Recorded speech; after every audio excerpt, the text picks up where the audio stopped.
রাগে ফুঁসতে ফুঁসতে কল কেটে দিয়েছে মেঘ আর ভাবছে আজকাল সান্ত্বনা নিতে চাইলেও মানুষ মজা নেয়। যদিও বন্যার হাসির কারণটা খুবই স্বাভাবিক। মেঘকে বরাবরই চোখে চোখে রেখেছে তানভীর সহ বাড়ির সকলে। 6 থেকে 10 পর্যন্ত পড়েছে গার্লস স্কুলে, তারপর গার্লস কলেজ। আহারে জীবন, ধুধু মরুভূমির মতো, কোথাও কেউ নেই। স্কুল কলেজের সামনেই বাসার গাড়ি থাকতো, বাসা টু স্কুল, স্কুল টু বাসা। কোনো ছেলে না দেখলে ক্রাশ কিভাবে খাবে?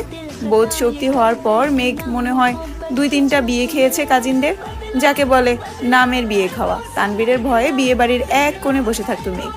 ভাইয়ের কড়া শাসন ছিল, ঘর থেকে বের হতে পারবি না, বরযাত্রী আসলে তো আরও না, ঘরের ভিতরেই তার জন্য খাবার পাঠানো হতো। তানভীর নিজেই বোনকে খাওয়াতো ইচ্ছে মতো। তারপর বিয়ে শেষ হলে মা বোনকে নিয়ে চলে আসতো। গায়ে হলুদ, নাচা, গান গাওয়া, এমনকি মেহেদিও দিতে পারেনি কখনো। এই কষ্টে এখন আর মেঘ কারো বিয়েতেই যায় না। এতে তানভীর মনে হয় হাফ ছেড়ে বেঁচেছে। মেঘের এই সাদা কালো জীবনের কথা শুনলে বন্যা কেন, পৃথিবীর সব মানুষই হাসবে। জীবনটা তার তেজপাতা হয়ে গেছে। মাঝে মাঝে ভাবে এই বাড়িতে জন্মানোটা কি খুব দরকার ছিল। কয়েকবার বন্যা কল ব্যাক করেছে। নিজের জীবনের হতাশার জন্য মেঘ আর কল রিসিভই করেনি। বান্ধবীকে রাগ দেখিয়ে কি হবে, জীবন যেখানে যেমন তা মানতেই হবে। মেঘের বেস্ট ফ্রেন্ড হওয়ার খেসারত দিতে হচ্ছে বন্যাকেও। মেঘের সাথে সাথে বন্যাকেও চোখে চোখে তানভীর রাখে। কথায় আছে সঙ্গ দোষে লোহা ভাসে, সঙ্গ খারাপ হলে মেঘও খারাপ হবে। তাই সবসময় বন্যার পিছনে লোক লাগিয়ে রাখে। শুধু বন্যাই না, আরো 2জন বান্ধবী আছে মেঘের, একজন পাখি আর একজন মায়া, ওদেরকেও নজরে রাখে তানভীর।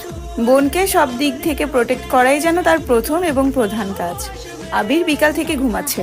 সন্ধ্যা 7টায় ঘুম ভাঙে আদির ডাকে। নিচে আবিরের আব্বু আর মেঘের আব্বু বসে আছেন। আবিরের বাইক কেনার কথা শুনেই তাড়াতাড়ি চলে এসেছেন অফিস থেকে। আবির ঘুম থেকে উঠে চোখে মুখে পানি দিয়ে টাওয়াল দিয়ে কোনো রকমে মুখটা মুছে তৎক্ষণাৎ রুম থেকে বের হয়। সে তার বাবাকে খুব ভালো করে চিনে। ডাকার সঙ্গে সঙ্গে উপস্থিত না হলে বাড়িতে টানডোপ শুরু করে দিবেন। আবিরের চোখে মুখে ঘুমের প্রভাব স্পষ্ট। ব্যস্ত পায়ে হাঁটছে সে। আচমকা এলোমেলো পায়ে ছুটে রুম থেকে বের হয় মেঘ। চুলগুলো অগোছালো। আকস্মিক ধাক্কা এড়াতে চট জলদি নিজেকে নিয়ন্ত্রণ করে অগ্নি দৃষ্টিতে তাকায় আবির। তৎক্ষণাৎ মোটা ভ্রুযুগল সহসা শিথিল হয়ে যায়। অমত্ত চেয়ে রইল সে। এক মুহূর্তের জন্য মস্তিষ্ক থমকে গেছে আবিরের। দৃষ্টি তার প্রখর। আচমকা হাঁটা থামাতে শ্বাস ভারী হয়ে আবিরের। কালো জামা পরিহিতা এক ললনার দিকে দৃষ্টি পড়ে। আপাদমস্তক দেখলো একবার। কালো জামাতে যাকে অপ্সরার ন্যায় লাগছে। এলোমেলো চুলগুলো তার কোমর ছাড়িয়েছে। চুল দেখে মনে হয় জীবনানন্দ দাশের বনলতাকে উদ্দেশ্য করে লেখা। চুল তার কবেকার অন্ধকার বিদিশার নিশা। দ্রুত গতি থামাতে গিয়ে মেঘের ছোট্ট দেহ কম্পিত হয়। দৃষ্টি পড়ে 6 ফুট লম্বা মানুষটার বুকে। মেঘ মুখ তুলে তাকায় সেই মানুষটার চেহারার পানে। আবিরের চোখের দিকে বিমোহিত নয়নে তাকিয়ে আছে মেঘ। পলকও পড়ছে না একটিবার। আবিরের চোখে মুখে ছিটানো পানির ঝাপটা এলোমেলো চুলগুলো থেকে চুইয়ে চুইয়ে পানি পড়ছে, যা তার পরনের সাদা টি শার্ট অল্প স্বল্প ভিজিয়ে দিয়েছে। সেদিকে খেয়াল নেই আবিরের। আবির কয়েক সেকেন্ড স্তব্ধ থেকে হঠাৎ চোখ সরিয়ে পুনরায় রুদ্রমূর্তি ধারণ করে সবেগে হাঁটা দেয় সিঁড়ির দিকে। পিছন থেকে অষ্টাদশীর কোমল কণ্ঠে ডাক শুনে থমকে দাঁড়ায় আবির, তবে পিছনে তাকানোর প্রয়োজন মনে করেনি সে। মেঘ ভয়ার্থ কণ্ঠে বলে, থ্যাংক ইউ আবির ভাই। আবির শুনল কি না কে জানে। এক মুহূর্ত দাঁড়িয়ে যথারীতি ব্যস্ত ভঙ্গিতে নিচে নেমে যায়। মেঘ ঠায় দাঁড়িয়ে আছে দরজার সামনে, থরথর করে কাঁপছে। মেঘের হাত পা, মেঘের মনে হচ্ছে ভো ভো করে ঘুরছে সমগ্র পৃথিবী। কেন জানি দাঁড়িয়ে থাকার শক্তি পাচ্ছে না মেয়েটা। নিজেকে নিয়ন্ত্রণ করতে তাড়াতাড়ি দেয়ালে ঠেস দিয়ে দাঁড়িয়েছে। এতগুলো বছর পর আবিরের চোখে চোখ রেখে মেঘ ভেতরটা ভয়ে আঁতকে উঠে বারবার। অন্তরাত্মা শুকিয়ে যাচ্ছে মেঘের। সোফায় বসে আছেন 2 ভাই। বাড়ির মহিলারা রান্নাঘরে কাজে ব্যস্ত থাকলেও নজর তাদের এদিকে। কি হবে কে জানে। আলী আহমদ খান নিজের গাম্ভীর্যতা বজায় রেখে এক প্রকার হুঙ্কার দিয়ে প্রশ্ন করলেন, তুমি নাকি বাইক কিনেছো? এই কথায় হুঁশ ফিরে অষ্টাদশীর। কিছুটা স্বাভাবিক হয়। 2 পা সামনে এগিয়ে বারান্দার সাইডে দাঁড়িয়ে নিচে তাকায় মেঘ। নিচে সোফায় বসা আব্বু আর বড় আব্বু। তাদের থেকে কিছুটা দূরে 2 হাত ভাঁজ করে শটান হয়ে দাঁড়িয়ে আছে আবির। জি, ভাবলেশহীনভাবে উত্তর দেয় আবির। কিন্তু কেন? পুনরায় হুঙ্কার দেন তার আব্বু। আমার বাইক কেনার ইচ্ছে ছিল, তাই কিনেছি। তুমি জানো না এই বাড়িতে বাইক কেনা বা চালানো নিষেধ? এবারের প্রশ্নটা চাচু মোজামেল খান করেছে। হ্যাঁ জানি, 20 থেকে 30 বছর আগে কি ঘটে গেছে তা নিয়ে আতঙ্কে থাকার কোনো মানে হয় না। যদি কপালে খারাপ কিছু লেখা থাকে তাহলে সেটা 7 সমুদ্র পাড়ি দিয়ে হলেও আসবেই। সেটা আমি ঘরে বসে থাকলেও হবে, আর গাড়িতে চলাচল করলেও হবে। তোমরা দুই ভাই কি নিজেদের মর্জি মতোই চলবে? আলী আকবর খান রাগান্বিত স্বরে প্রশ্ন করলেন। বাইক কিনা যদি নিজের ইচ্ছা মতো চলা হয় তাহলে আমি দুঃখিত আব্বু, এই ব্যাপারে আমি নিজের মনের কথাই শুনবো। আমাদের নিজস্ব 3টা গাড়ি আছে, এত গাড়ি কেন কিনলাম? তোমাদের জন্যই তো। মোজাম্মেল খান কোমল স্বরে বললেন, গাড়িতে চলাচল আপনাদের ইচ্ছে তাই আপনারা গাড়ি কিনেছেন। আমার গাড়িতে চলাচল করতে ভালো লাগে না তাই আমি বাইক কিনেছি। এটা নিয়ে এত কথা বাড়ানোর কি আছে চাচ্চু? তোমাদের বাইক সম্পর্কিত জেরা শেষ হলে আমার তোমাদেরকে একটা গুরুত্বপূর্ণ কথা বলার আছে। আবির আব্বুর দিকে তাকিয়ে কথাগুলো বলল। এতক্ষণ বাড়ির মহিলারা রান্নাঘরে থাকলেও এবার আর থাকতে পারলেন না। এক ছুটে সবাই ড্রয়িং রুমে চলে এসেছেন। মেঘ তীক্ষ্ণ দৃষ্টিতে তাকিয়ে আছে আবিরের দিকে। এই বাড়িতে এত বছরে কাউকে গলা উঁচিয়ে মুখের উপর কথা বলতে শোনেনি সে। তানভীর ভাইয়া যত মেজাজ দেখিয়েছে সব মেঘের উপর। বড় আব্বু বা নিজের আব্বুর মুখের উপর কথা বলার সাহস হয়নি তার। আবির ভাই 2 দিন হলো এসেছে, আজই বাবার মুখের উপর নিজের মর্জি শোনাচ্ছে। এখন মেঘের মনে হচ্ছে উনি হিটলারের থেকেও বড় মাপের কিছু। মনোযোগ দিয়ে বাকি কথা শোনার চেষ্টা করছে মেঘ। আবির বলছে, আব্বু চাচ্চু, আমি অনেকদিন যাবৎ চিন্তা ভাবনা করেছি নিজে একটা কোম্পানি শুরু করব। তোমরা অনুমতি দিলে কাজ শুরু করব। মোজাম্মেল খান ও আলী আকবর খান দুজনের মাথায় যেন আকাশ ভেঙে পড়েছে। এত বছর ছেলেকে বাইরে রেখে পড়াশোনা করিয়েছেন, দেশে এসে নিজের ব্যবসায় হাল ধরাবে বলে দেশে পা দিতেই নিজ কোম্পানি খোলার চিন্তা ভাবনা করছে ছেলে। মোজাম্মেল খান চিন্তিত কণ্ঠে বললেন, আমরা তো ভেবেছিলাম তুমি পারিবারিক ব্যবসাকে এগিয়ে নিয়ে যাবে। আবির কিছু বলার আগে আলী আকবর খান বলে উঠলেন, ঠিক আছে, তুমি পড়াশোনা করে এসেছো, তোমার নিজস্ব মতামতের গুরুত্ব আমরা অবশ্যই দিব। তোমার নতুন কোম্পানি নিয়ে আমাদের কোনো আপত্তি নেই, তবে আমার একটা শর্ত আছে। তুমি আমাদের কোম্পানির সিইও হবে। আগামীকাল শুক্রবার অফিস ছুটি, তাই তুমি শনিবারে অফিসে যাবে। তোমাকে অফিসিয়ালি সিইও পদ দেওয়া হবে। তারপর তুমি আমাদের অফিস সামলে যদি নতুন কোম্পানি শুরু করে প্রতিষ্ঠিত হতে পারো তাতে আমাদের কোনো আপত্তি নেই। বেস্ট অফ লাক মাই বয়। আবির যেন আগে থেকেই জানতো এরকম কিছু হবে, তাই তার মধ্যে কোনো পরিবর্তন দেখা গেল না। এতটুকু বলে সোফা থেকে উঠে রুমের দিকে হাঁটা শুরু করলেন আবিরের আব্বু। কয়েক কদম এগিয়ে আবার দাঁড়িয়ে আবিরের দিকে তাকিয়ে রুদ্ধ কণ্ঠে বললেন, আমরা কোম্পানি সামলানোর জন্য সারা জীবন থাকবো না, তোমাদেরকেই দায়িত্ব নিতে হবে। তুমি না পারলে তোমার প্রাণপ্রিয় ভাই তানবীরকে বলো রাজনীতি ছেড়ে ব্যবসায় আসতে, তারপর তুমি তোমার মতো নিজে কোম্পানি খুলতে থাকো। আবির চোয়াল শক্ত করে বাবার দিকে তাকিয়ে বলে উঠল, তানবীর রাজনীতিই করবে, ওর মাথায় ব্যবসা ঢুকানোর কোনো দরকার নেই।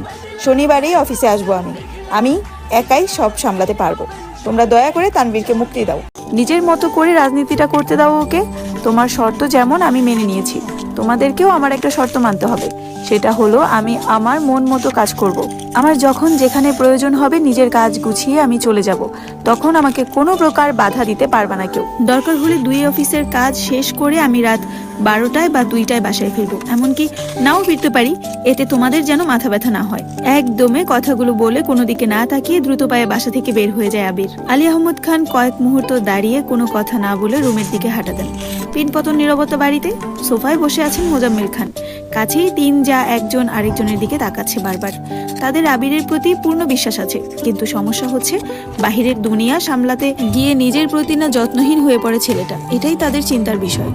নিচে উপস্থিত মানুষগুলোর মধ্যে চিন্তার ছাপ দেখা গেলেও উপরে দাঁড়িয়ে এক প্রকার বিনোদন উপভোগ করছিল মেঘ। যেই বড় আব্বুর কথার উপর কারো কথা চলে না, আজ ওনার সাথে টক্কর দেওয়ার মানুষ এসেছে। বাবা ছেলে কি শর্তটাই না দিচ্ছে, যেমন বাবা তেমন ছেলে। এসব ভেবেই হাসি পাচ্ছে মেঘের। হঠাৎ করে হাসিটা গায়েব হয়ে মুখটা ভারী হয়ে গেল মেয়েটার, আর ফিসফিসিয়ে বলতে শুরু করলো, নিজে তো হিটলার, সাথে আমার ভাইটাকেও বড় গুন্ডা বানাতে চাচ্ছে। কি সুন্দর উৎসাহ দিচ্ছে। এত বছর ভাইয়ের জ্বালায় জীবনটা তেজপাতা, এখন আবার আরেকজনের আবির্ভাব হলো। কপালটা খারাপ আমার। এখন নিচে যাওয়ার পরিস্থিতি নেই, তাই বিড়বিড় করতে করতে রুমে ঢুকতে যাবে, হঠাৎ চোখ পড়ে আবির ভাইয়ের রুমের দিকে। এক রাশ হতাশা নিয়ে রুমে ঢুকে যায় মেঘ। বাবা মাকে ছেড়ে আলাদা রুমে থাকলে খুব স্বাধীনতা পাবে ভেবে নিচতলা থেকে উপরতলায় চলে এসেছিল মেঘ। আবির ভাই বিদেশে যাওয়াতে কোনো চিন্তাই ছিল না, কিন্তু মেঘ আসার 15 দিনের মাথায় তানবীর ও মেঘের পাশের রুমে চলে আসে জিনিসপত্র নিয়ে। সিঁড়ি দিয়ে সোজা উঠতেই তানবীরের রুম। বোনকে পাহারা দিতেই মূলত এই রুমে আসা। তানবীর যতক্ষণ রুমে থাকে ততক্ষণ নিজের রুমের দরজাটা খুলে রাখে। মেঘ সিঁড়ি দিয়ে দৌড়ে উঠতে গেলেও ভাইয়ার কথা ভেবে আস্তে ধীরে ওঠানামা করে। বর্তমানে মেঘের অবস্থা নাজেহাল, কারণ তার এক পাশে আবির ভাইয়ের রুম, আরেক পাশে তানবীর ভাইয়ের রুমের পরের মিমের জন্য ঠিকঠাক করা হচ্ছে। কিছুটা পর থেকে মিমও উপরে থাকবে, কিন্তু তাতে কি ভাইয়ের ঘর ডিঙিয়ে মিমের রুম পর্যন্ত যেতে পারবে কিনা সন্দেহ আছে। রাত 10টার উপরে বাজে। সবাই খাওয়া দাওয়া শেষ করে যার যার রুমে চলে গেছে। আবির ভাই এখনো বাড়ি ফিরেনি। মালিহা খান সোফায় বসে অপেক্ষা করছেন ছেলের জন্য। 10 থেকে 15 মিনিট পর বাড়িতে ঢুকলেন আবির আর তানভীর। মাকে বসে থাকতে দেখে কিছুটা রাগান্বিত হলো ছেলেটা। আম্মু, তুমি আমার জন্য এভাবে রাত জেগে বসে থেকো না প্লিজ, আমি নিজের মতো করে খেয়ে নিব, তোর বউ আসলে আর অপেক্ষা করব না তোর জন্য, সহসা উত্তর দিলেন মালিহা খান। বড় আম্মুর কথা শুনে সশব্দে হেসে উঠল তানভীর। আবির ঘাড় ঘুরিয়ে তাকালো তানভীরের দিকে, সঙ্গে সঙ্গে তানভীরের হাসি থামিয়ে ফেলে, নিঃশব্দে হাসছে সে। তানভীর বরাবরই ভীতু প্রকৃতির, বাইরে যতই শক্তপোক্ত থাকুক না কেন, বাবা, চাচা আর ভাইয়ের সামনে সে যেন ভেজা বিড়াল। এতদিন যত কাজই থাকতো ছেলেটা 8টা-9টার মধ্যে বাড়ি এসে সবার সাথে খেতে বসতো, কিন্তু আবির ফেরাতে টাইম শিডিউলের কিছুটা পরিবর্তন হয়েছে ছেলেটার। আবির মায়ের উদ্দেশ্যে ঠাট্টার স্বরে বলে উঠল, এর উল্টোটাও হতে পারে, যেমন তোমার বৌমা তোমার কোলে ঘুমিয়ে গেল আর তুমি তাকে ঘুম পাড়াতে পাড়াতে আমার জন্য অপেক্ষা করলে। ছেলের এরকম ঠাট্টায় ভ্যাবাচেকা খেলেন মালিহা খান। আবির পুনরায় শান্ত অথচ কড়া কথা বলে উঠল, কাল থেকে তোমায় যেন বসে থাকতে না দেখি, আমার কিছু লাগলে চেয়ে নিব, আর খাবার টেবিলে রেখে দিও, আমি খেয়ে নিব। এই কথার কোনো উত্তর না দিয়ে মালিহা খান স্বাভাবিক কণ্ঠে বললেন, তানভীর, মেঘ এখনো খাইনি, একটু ডেকে আসবি, এখন খাবে কি না? তানভীর ঠিক আছে বলে উপরে গেল। আবিরও নিজের রুমে গেল। 5 মিনিটের ড্রেস পাল্টে ফ্রেশ হয়ে নিচে নামছে। এতক্ষণে মেঘ খাবার টেবিলে চলে এসেছে। ভেবেছিল ভাই ফ্রেশ হয়ে নামার আগে তাড়াতাড়ি খেয়ে পালাবে। খাওয়া অর্ধেক হতেই তার দৃষ্টি নিবদ্ধ হয় সিঁড়ির পানে। কালো টি শার্ট আর ট্রাউজার পরে হাতে মোবাইল নিয়ে আপন মনে নামছে আবির। মেঘ সরু চোখে নিরীক্ষণ করছে আবিরকে। মানুষটাকে দেখে হৃদয় স্পন্দন বাড়তে লাগলো মেঘের। এখন সে স্পষ্ট অনুভব করছে তার বুকের ভেতরে কিছু একটা হচ্ছে, কিন্তু বোধগম্য হলো না কি হচ্ছে। নিজের অজান্তেই বুকের বাঁ পাশে হাত রাখলো মেঘ। অনুভব করলো কিছু একটা অনবরত নৃত্য করছে বুকের ভেতরে। আবিরের চেয়ার টেনে বসার শব্দে ঘোর কাটলো মেঘের। সব এগে হাত নামিয়ে আনলো বুক থেকে। আবির মেঘের ঠিক বিপরীত চেয়ারটায় বসেছে। মেঘের ছোট্ট বুকটা অনবরত কেঁপেই যাচ্ছে। চোখ তুলে তাকাতে পারছে না মেয়েটা। শরীর কাঁপাকাঁপি আর হৃদস্পন্দনের লাফালাফিতে সে বিদিষ্ট, দিশেহারা অবস্থায় অষ্টাদশীর। ইচ্ছে করছে ছুটে পালিয়ে যেতে আবিরের সামনে থেকে, কিন্তু পারছে না। মনে হচ্ছে পায়ে শিকল দিয়ে বাঁধা। মালিহা খান হঠাৎ মেঘের হাতে হালকা ধাক্কা দিলেন। কি রে, কি হলো তোর? দ্বিতীয়বার ঘোর কাটলো মেঘের। তৎক্ষণাৎ স্বাভাবিক হওয়ার চেষ্টা করলো। কাপা কাপা গলায় বলল, কিছু না। এই বলে পুনরায় খাওয়ার চেষ্টা করলো, কিন্তু এবার আর গলা দিয়ে খাবার নামছে না মেঘের। গলা শুকিয়ে কাঠ হয়ে গেছে। কাপা কাপা হাতে গ্লাস নিয়ে ঢকঢক করে অর্ধেক গ্লাস পানি নিমিশেই শেষ করে ফেললো মেঘ। আবির আপন মনে খাচ্ছে। সামনে বা আশেপাশে কি হচ্ছে এসব দেখার প্রয়োজন মনে করলো না সে। এই জগতের সবকিছু তার আগ্রহ সৃষ্টি করতে অক্ষম। আবিরের গা ছাড়া ভাব দেখে কিছুটা স্বাভাবিক হয়ে খাওয়া শুরু করলো মেঘ। মাঝখানে এক পলকের জন্য তাকিয়েছিল আবিরের দিকে। কালো টি শার্টে মুখটা কত মায়াবী লাগছিল। এলোমেলো চুল, খাওয়ার স্টাইল দেখে দ্বিতীয়বারের মতো ক্রাশ খেলো অষ্টাদশী। কে বলতে পারে 2 দিন আগে পর্যন্ত আবিরের কোনো স্মৃতি ছিল না মেঘের মনে, মস্তিষ্ক জুড়ে। হঠাৎ মনে পড়লেও শুধু ওকে মেরেছিল এই স্মৃতিটাই মনে হতো, আর রাগে কটমট করতো মেঘ। আর আজ বিকাল থেকে যতবার আবিরকে দেখছে ততবার মেঘের শীর্ণ বক্ষ দরফরিয়ে উঠছে। ছোটবেলার যে ভয়টা ভাইয়ের প্রতি বোনের ছিল সেটা আজ বদলে গেছে। আবিরের দৃষ্টি তাকে বরফের ন্যায় জমিয়ে দিচ্ছে প্রতিনিয়ত। এই দৃষ্টিতে সুচালো কিংবা ধারালো অস্ত্র আছে, যা এক কিশোরীর বক্ষপিঞ্জর এফোর করে দেওয়ার ক্ষমতা রাখে। আবিরের দিকে এক দৃষ্টিতে তাকিয়ে হাবিজাবি চিন্তা করছিল মেঘ। আবির চোখ তুলে তাকাতেই মেঘের মনোযোগ ঘুরে গেল। আবিরের তপ্ত দৃষ্টি মনে হচ্ছে ফেলফেলা করে দিচ্ছে হৃৎপিণ্ডটা। দৃষ্টি সংযত করে চিবুক নামিয়ে নিল গলায়। সহসা মুখ বিবর চুপসে গেল আমসত্ত্বের ন্যায়। দ্বিতীয়বার আবিরের দিকে তাকানোর স্পর্ধাটুকু হয়নি অষ্টাদশীর। এরই মধ্যে মালিহা খান ছেলে আবিরের উদ্দেশ্যে বলে উঠলেন, তোর নতুন কোম্পানিটা কি না খুললে হয় না? তোর বাবা বিষয়টা ভালোভাবে নিচ্ছেন না। কেন বাবাকে রাগিয়ে দিচ্ছিস? তোর বাবা তোকে অনেক ভালোবাসে। শানিত স্বরে মায়ের দিকে তাকিয়ে আবির বলা শুরু করলো, ছেলেরা সারা জীবন বাবার প্রিয় থাকতে পারে না। নিজের স্বপ্ন ইচ্ছেকে প্রাধান্য দিতে গিয়ে দূরত্ব বেড়ে যায় বাবা ছেলের। এটা অস্বাভাবিক কিছু না। যদি বাবার স্বপ্ন বা ইচ্ছের হাল প্রতিটা ছেলে ধরতো তাহলে পৃথিবী এতটা এগিয়ে যেত না। আমাকেও দেশ ছেড়ে এত বছর বাহিরে পড়ে থাকতে হতো না। আব্বু নিজে এই কোম্পানি শুরু করেছে,